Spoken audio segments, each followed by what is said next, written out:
మీ ఏం IT AI job అయితే join next it challenge. Job తెచ్చుకోండి, 5 లక్షలు తీసుకోండి. ఎక్స్క్యూజ్ మీ, 17D బస్ వెళ్ళిపోయిందండి. ఇక్కడ ఎల్లో చూడిదార్ వేసుకుని ఒక పెద్ద ఫిగర్ లా ఫీల్ అయిపోతుంటది, అది ఉందా?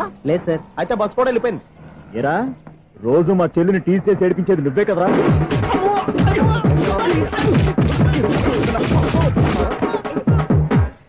నాయన ఇంకోసారి నా చెల్లి జోలికి వచ్చావా చంపేస్తా, జాగ్రత్త.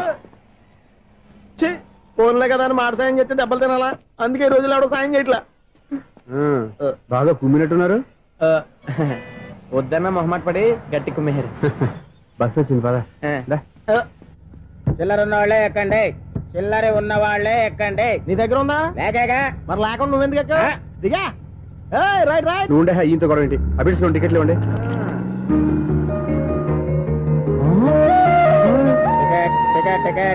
ఇదా లాజిక్. బైక్ ఎందుకు రిపేర్ అయింది ఇప్పుడు అర్థమైందిరా. బోడీ డౌట్లు వద్దు, కాస్త సైలెంట్ గా ఉండు.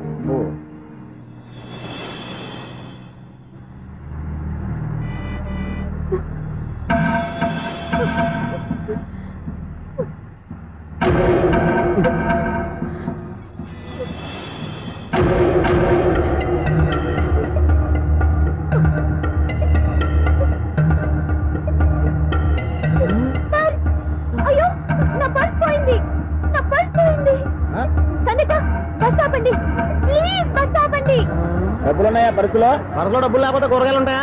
చాలా డబ్బుంది. ఇలా చేత గట్టిగా పట్టుకున్నాను, ఇంతలోనే ఎవడు లాగేశాడు. నువ్వేం టెన్షన్ పడకమ్మా, ఒక్కొక్కళ్ళ కిందగా దింపి చెక్ చేసి నీ పర్సు నీకు ఇస్తాను. అబ్బారా అమ్మాయి చెక్ చేయండి. రా నువ్వుట్రా. కండితులు గారు, ఏంటమ్మా? ఒకసారి ఆ బ్యాగ్ చెక్ చేయండి. ఇదే నా పర్స్. చేస్తున్న పని వావ్, అమ్మాయి టైమింగ్. ఈ అమ్మాయి క్యారెక్టర్ నాకు బాగా నచ్చేసింది. నాకు అస్సలు నచ్చలేదు. ఒక మగోడిని మగోళ్ళ చేత కొట్టించేస్తుందా? అదే కదా డైనమిజం అంటే. ఎలాగైనా అమ్మాయి ఇంట్లో అడుగు పెట్టాల్సిందే. బాబు, ఎవరో అమ్మాయి మీద చేయొస్తేనే బస్సులో బంతాట ఆడేసుకుంది. నువ్వు డైరెక్ట్ గా ఇంట్లో కాలెట్టే వరకు కన్సెషన్ కింద ఒక్కలు కూడా మిగలనే. ఒక కాలు పోయినా పర్లేదు, అడుగు ముందుకే, ఆమె ఇంటికే.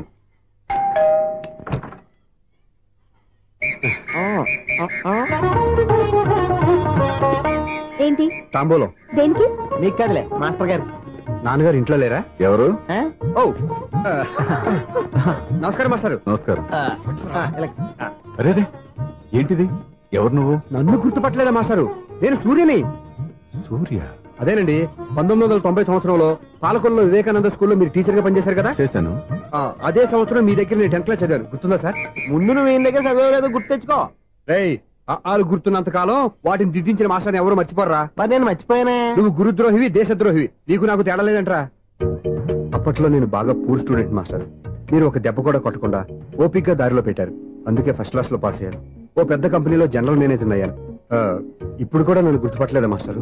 అది ప్రతి సంవత్సరం ఎంతో మంది స్టూడెంట్స్ చదువుతుంటారు, పాస్ అయి వెళ్ళిపోతూ ఉంటారు. అందులో నిజమే, జైలుకి ఎంతో మంది ఖైదీలు వస్తుంటారో పోతుంటారో. అందులో ఎంతమందిని జైలు గుర్తుపెట్టుకుంటాడో. అదే బుద్ధిగా బడిలో కూర్చొని చదువుకున్న వాడికి, బడెగ్గొట్టి బీడీలు తాగడం నేర్చుకున్న వాడికి ఉన్న తేడా. అందుకే తను జనరల్ మేనేజర్ గా ఎదిగినా కూడా నన్ను గుర్తు పెట్టుకుని వెతుకుంటూ వచ్చాడు. నువ్వేమో సినిమాలు తీస్తాను, డైరెక్ట్ చేస్తాను గాలి కబుర్లు చెప్తూ జీవితాన్ని పాడు చేసుకుంటున్నావు. మధ్యలో నన్ను పొగుడతారు ఎందుకు? మీ శిష్యుని పొగుడుకోండి. ఇది పొగడ్త కాదు, నా శిష్యుని చూస్తే నాకు గర్వంగా ఉంది. లక్ష్మి. అవును, సూర్యనే. సూర్య మనం పాలకొల్లో ఉన్నప్పుడు నా దగ్గర చదువుకున్నాడు. ఇప్పుడు మంచి పొజిషన్ లో ఉన్నాడు. నమస్కారం అండి. అలా చూస్తున్నారండి, మీరు కూడా గుర్తుపట్టలేదా? తీసుకోండి మాస్టర్. ఏంటిది? దేవుడి దగ్గరికి వెళ్ళేటప్పుడు, గురువు దగ్గరికి వెళ్ళేటప్పుడు ఒట్టి చేతులు తెల్లకూడదు అంటారు. అందుకే మా వాడు గట్టి చేతులతో వచ్చాడండి. తీసుకోండి మాస్టర్.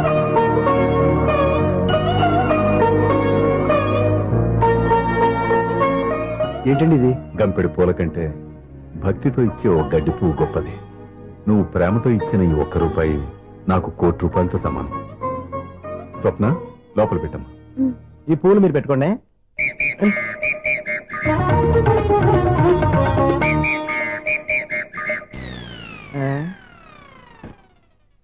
Clean bowled.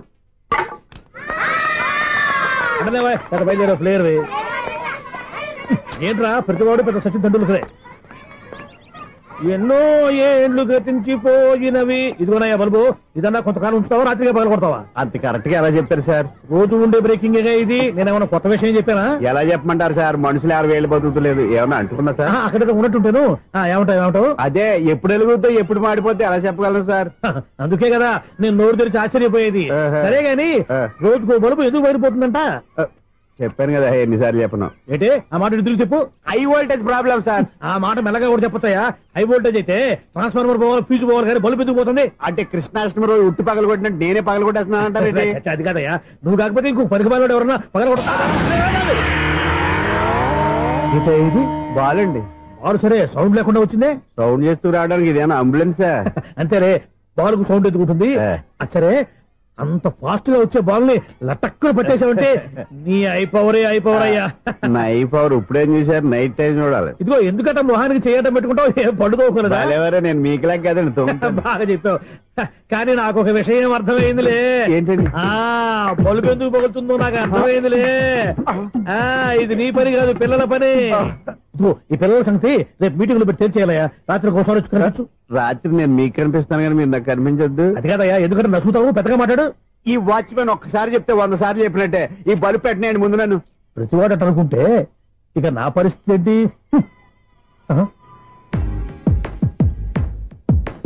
కన్నుల భాషలు తెలియగులే, కన్నెల మనసులు ఎరుగములే, ఒకవైపు చూపి మరువైపు దాచగ అద్దాల మనసు కాదులే, చేతులు సంద్రాన్ని మూయలేవులే, ఇది అద్దాల మనసు కాదులే, చేతులు సంద్రాన్ని మూయలేవులే, గాలి వీచి ఆకురాలిన కొమ్మ గురుతులు చెరగవులే, దెబ్బలెన్ని తిన్నగాని మనసు మాత్రం మారదులే, ఒక పరిమగుమా చూడగనే కలిగే జగతను ఎరుగదులే, అనుదినము ఇక కవించే యువకుల మనసులు తెలియవులే.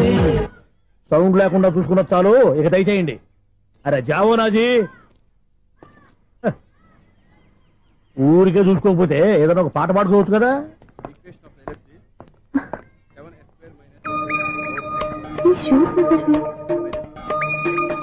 -26y + 10 = 0. అరే, ఈ ప్రాబ్లం సాల్వ్ చేయడం ఇంత ఈజీనా? మరేమనుకున్నావు? అక్కనే ఏ ప్రాబ్లం అడిగినా భయపెట్టి చంపేస్తుంది అంకుల్. అలా భయపడకూడదమ్మా. అర్థం చేసుకుంటే మ్యాథమెటిక్స్ అంత ఇంట్రెస్టింగ్ సబ్జెక్ట్ ఇంకోటి లేదు. మీకు మ్యాథమెటిక్స్ వచ్చా? వచ్చా, ఈ పుస్తకాలను రాసిన మన శిశిరా. నువ్వు ఫర్దర్ గా ఏం చదవాలనుకుంటున్నావు? ఇంజనీరింగ్. Very good. నేను కోచింగ్ ఇచ్చానంటే మెరిట్ గ్యారంటీ. నీకు ఎలాగైనా ఇంజనీరింగ్ సీట్ ఇప్పించే బాధ్యత నాది. ఏమైనా మాట్లాడతావా? నిన్నే అనుకుంటా. నన్ను కాదులే. నిన్నరా? నేను రావడం హాఫ్ అన్ అవర్ లేట్ అయిందని ఎవరితో పడితే వాళ్ళతో మ్యాచ్ చూపించుకుంటావా? ఎవరో ఏంటమ్మా, నా దగ్గర చదువుకున్న నా స్టూడెంట్ నా కొడుకు నేర్పిస్తూ ఉంటే నాకెంత సంతోషంగా ఉందో తెలుసా? నేర్చుకుంటే నేర్చుకున్నాడు, మధ్యలో నన్ను కమెంట్ చేయడం దానికి. అది సరే, నువ్వు వెళ్ళిన పని ఏమైంది? ఏం కాలేదు నన్ను. స్వప్న, ఈ కాఫీ తీసుకెళ్ళి వాళ్ళకి ఇవ్వమ్మా. ఇంకే మర్యాద లోటు లేకుండా జరుగుతుంది అనమాట. ఏమైంది? ఏమైందేంటి?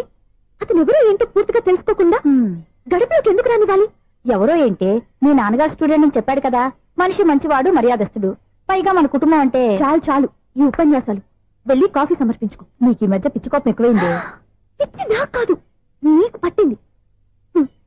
అతని మంచి మర్యాద ఏంటో ఆ దొంగ చూపుల్లోనే తెలుస్తోంది. కాఫీ థ్యాంక్స్ అండి. తీసుకో బాబు. ఏంటండి స్వప్న కోపం కాఫీ కన్నా వేడిగా ఉన్నట్టుంది? అది కోపం కాదు, జాబ్ కోసం ఇంటర్వ్యూకి వెళ్ళింది. రిజల్ట్ ఫేవర్ గా రాకపోయేసరికి అప్సెట్ అయింది. స్వప్న జాబ్ కోసం ట్రై చేస్తుందా? అంత రియాక్షన్ అవసరం? ఓవర్ యాక్షన్ ఆపు. ఓకే, అసలు ఈ విషయం నాకు ముందే చెప్పొచ్చుగా. మా సమస్యలు నీకెందుకు చెప్పటం? అదేంటి సార్, మీ సమస్యలు నా సమస్యలు కావా? నేను మాస్టర్ అనే గౌరవంతో మీకు ఎంత దగ్గర అవుదాం అనుకున్నా, మీరు మాత్రం నన్ను దూరంగానే ఉంటున్నారు. అచ్చి బాబు, ఈ సెంటిమెంట్ మీద ఎక్కువ వర్కౌట్ చేస్తున్నాడు. ఒరేయ్, మా అమ్మాయికి ఉద్యోగం కావాలి, ఒక మంచి ఉద్యోగం చూసి పెట్టాలని ఒక్క మాట ఆర్డర్ వేసుంటే నిమిషాల్లో వెళ్ళి క్షణాలు ఉద్యోగం సంపాదించేవాడిని. నీకెందుకు అనవసరంగా ఇబ్బంది? మీరు ఇంకేం మాట్లాడదు, నన్ను ఆశీర్వదించి పంపించండి. స్వప్నకు ఉద్యోగం గ్యారెంటీ. ఇదిగోండి సార్, అపాయింట్మెంట్ ఆర్డర్. ఇంత త్వరగా ఉద్యోగం ఎలా సంపాదించావయ్యా? అది సాఫ్ట్వేర్ కంపెనీలో ప్రోగ్రామర్ గా నెలకు 25,000 జీతం. 25,000? సార్ చూసారా, మీరు ఒక్క కార్డు రేసారా లేదు, బాబాయ్ హోటల్ నుంచి ఇడ్లీ తెచ్చిన ఈజీగా జాబ్ తెచ్చాడు. అదే ఎలా సంపాదించాడా అని. నా సర్కిల్ లో హైలీ ఇన్ఫ్లుయెన్స్డ్ ఫ్రెండ్స్ ఉన్నారు. అవునండి, నా అలాంటి వాళ్ళు చాలా మంది ఉన్నాం. ఈ శుభ సందర్భంలో నీ గురించి ఎందుకయ్యా? పోనీ విశాల సమయం కేటాయించండి నా కోసం. నువ్వు ఉండరా సార్, రేపు పొద్దున 9 గంటలకల్లా అపాయింట్మెంట్. నేను ఆఫీస్ దగ్గర వెయిట్ చేస్తుంటాను. స్వప్న అక్కడికి వచ్చేయమనండి, ఆఫీస్ లో జాయిన్ చేసి వెళ్ళిపోతాను. కాఫీ తాగి వెళ్తు గానీ. కాఫీ ఏంటండి, రేపు డైరెక్ట్ గా భోజనానికి వచ్చేస్తాను. చూసారా, కప్పుతో పోయిదాన్ని కంచం దాకా తెచ్చేసుకోవడం మావాడు.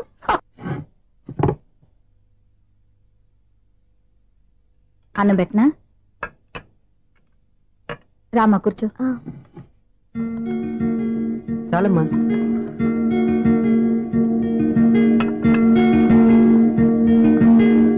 నాన్నా, ఏంటమ్మా? నీతో ఒక విషయం చెప్పాలి. ఏమీ అనుకోరుగా? చెప్పమ్మా. ఈ జాబ్ చేయటం ఎందుకో నాకు ఇష్టం లేదు. అర్థమైందమ్మా. నీ అంతటా నువ్వే ఉద్యోగం సంపాదించుకోవాలని నీ ఆలోచన. నీ ఉద్దేశం మంచిదే కాదమ్మా, కానీ రేపు ఈ జాబ్ లో నువ్వు జాయిన్ అవుతున్నావు. నాన్నా, నేనెందుకు చెప్తున్నానో అర్థం చేసుకో. నా కూతురికి ఉద్యోగం కావాలని నేను అడగకుండానే అపాయింట్మెంట్ ఆర్డర్తో వచ్చాడు సూర్య. ఆ ఉద్యోగం కోసం అతను ఎంతమంది చుట్టూ తిరిగాడో, ఎన్ని అవస్థలు పడ్డాడో నాకు తెలియదు, కానీ ఈ మాస్టారికి ఏదో చేయాలన్న ఆరాటం అతనిలో కనిపించింది. నువ్వు ఇప్పుడు ఈ జాబ్ చేయనంటే అతను పడ్డ కష్టానికి విలువ లేకుండా పోతుంది. అతను చూపించిన అభిమానాన్ని అవమానించినట్టు అవుతుంది. నీకు ఇష్టం లేకపోతే నువ్వు ఎప్పుడు మానేయాలనుకుంటే అప్పుడు ఆ ఉద్యోగం మానే. కానీ రేపు నువ్వు ఆఫీస్కి వెళ్తున్నావు, నీకోసం కాదు, నా కోసం.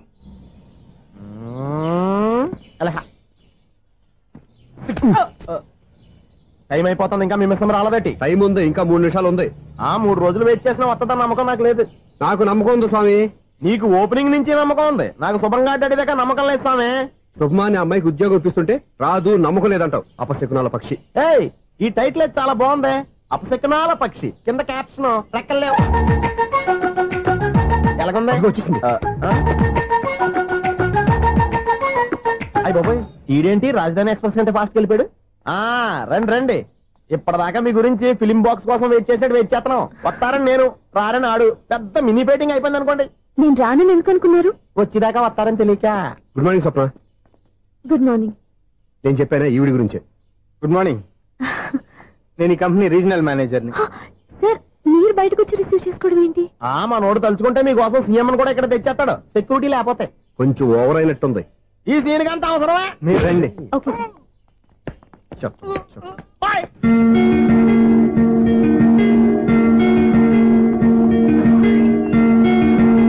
So this is your seat, feel free. మీరు చేయాల్సిన పని నా సెక్రటరీ వచ్చి మీకు చెప్తాడు. Okay, good luck. Thank you sir.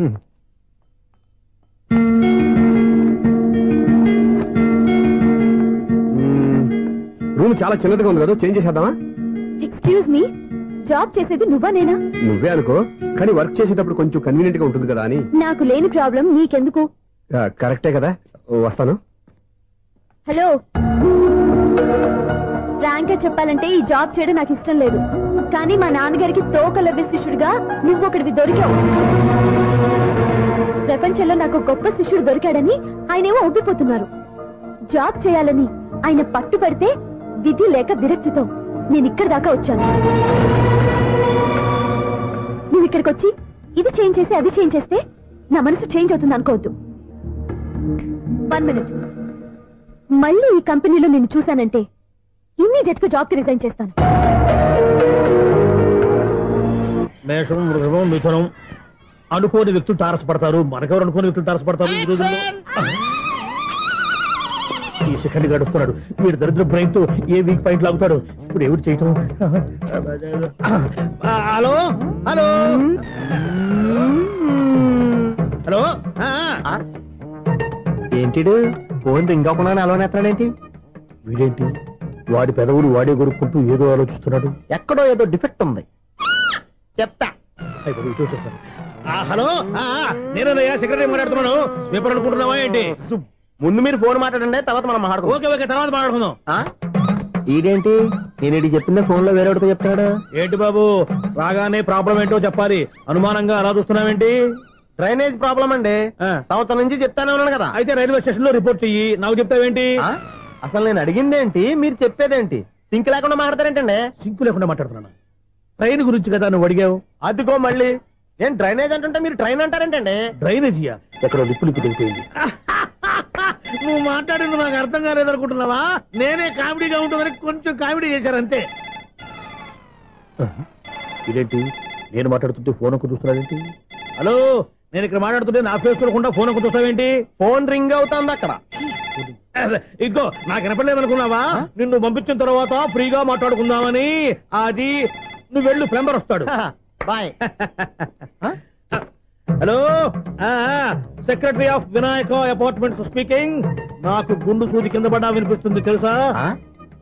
First time phone ring అవ్వకుండానే ఎత్తి మాట్లాడాడు. సెకండ్ టైం ఫోన్ రింగ్ అయినా ఎత్తలేదు. ఇప్పుడేమో అవతల కట్ అయిపోయినా మాట్లాడేస్తున్నాడు. ఓకే ఓకే, తర్వాత మాట్లాడుకుందాం. వీడేంటి మళ్ళీ ఆడిలో ఆడి కొనుక్కుంటున్నాడు? వీడి దెబ్బకు చెవులే కాదు ప్రాణాలు కూడా పోయేటట్టున్నాయి. ఏంటయ్యా నన్ను డిస్టర్బ్ చేయొద్దని ఎన్నిసార్లు చెప్పినా వినిపించుకోవే? నీకేమైనా చూడా? ఫోన్ రింగ్ అవుతుంది. ఫోన్ రింగ్ అవుతుందా? మాకు వినిపించలేదు అనుకుంటున్నావా? మాకు వినిపిస్తుంది, నువ్వే చెప్పక్కర్లేదు. హలో, ఎవరిది? ఇదిగో మీరు ఎవరైనా సరే అప్పుడు మీతో మాట్లాడే తీరిక నాకు లేదండి. ఫోన్ పెట్టేసేయండి. నువ్వు ఇంకా ఇక్కడే ఉన్నావేమయ్యా, వెళ్ళు. ఇదిగో నీ సమస్యను ఇప్పుడు నాకు చెప్పక వెళ్ళిపో వెళ్ళిపో వెళ్ళిపో. ఇదిగో నువ్వేం చెప్పరా ఇప్పుడు నేను వెళ్ళానయ్యా. అసలు వినిపిస్తా కదా వింటానగా. ఏంటి నీకు చెవుడు? నాకు చెవుడా? ఎవరు చెప్పారు నీకు నాకు చెవుడని? ఒకటి చెప్పాలేటి, నేను ఇప్పుడే వెళ్ళి డాక్టర్ని తీసుకొచ్చి మన అపార్ట్మెంట్స్ లో అందరి మధ్యన మీటింగ్ ఎట్టి నీకు చెవుడా నిరూపించకపోతే బాబు ఆ పని మాత్రం చెప్పక దండం పెడతా. నేను ఆ పని చేయకుండా ఉండాలంటే ఈ నెల నుంచి నువ్వు మెయింటెనెన్స్ అడగకూడదు. ఇచ్చినా నేను తీసుకోను. అలాగే నా పర్సనల్ మెయింటెనెన్స్ కూడా నువ్వే చూసేసుకో. పర్సనల్ మెయింటెనెన్స్ కూడా నేనే ఇవ్వాలన్నా? ఇది మరీ అన్యాయం తొండి.